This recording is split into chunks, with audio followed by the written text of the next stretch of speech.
هرات کې د میرمنو فوټسال څلور اړخیز جام د میرمنو د څلورو سیالو لوبډلو ترمنځ په لار واچول سو.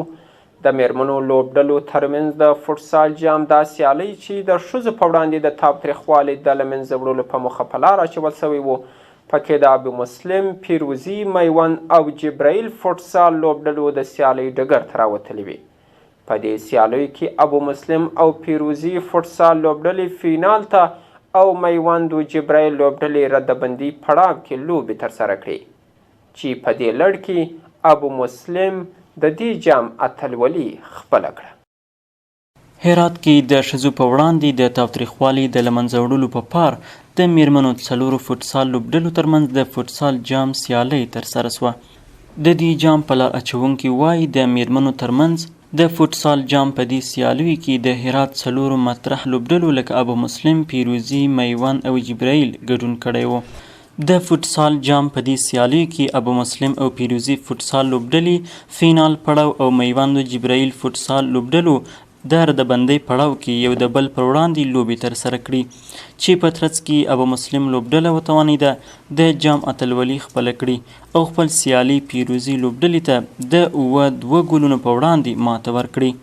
برنامه مسابقات فوتسال 4 جانبه برای ما و خشونت علیه زنان که بین 4 تیم فوتسال برگزار میشه و امروز مسابقه فینال از این روز اختتامیه 4 تیم ابو مسلم و پیروزی و یک تیم میوند و یک تیم به نام جبرائیل که تیم پیروزی و ابو مسلم به فینال مسابقات برگزار میکنن و تیم جبرائیل و تیم میوند هم بازی ردبندی.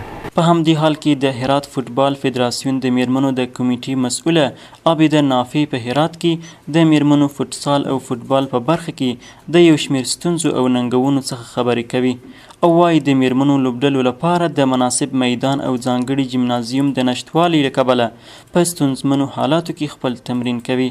متاسفانه ما کمبودیا در قسمت ورزش بانوان به خصوص فوتبال و فوتسال زیاده چون فوتبال فوتسال هنوز زیاد جا نیفتاده در جامعه ما.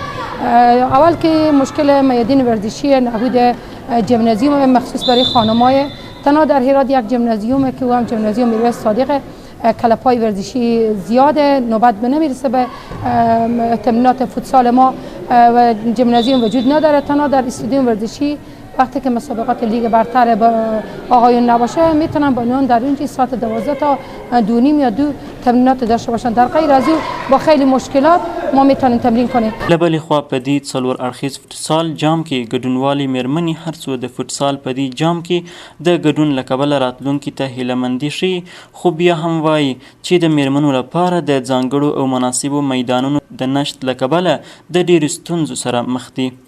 خوب است. خب نسبت در قبلا الان هرات نسبت در قبلا خیلی خوب شده. الان بانوان امکانات خوب هستن ولی خب بازم یک سری کمکاسته ها هستن.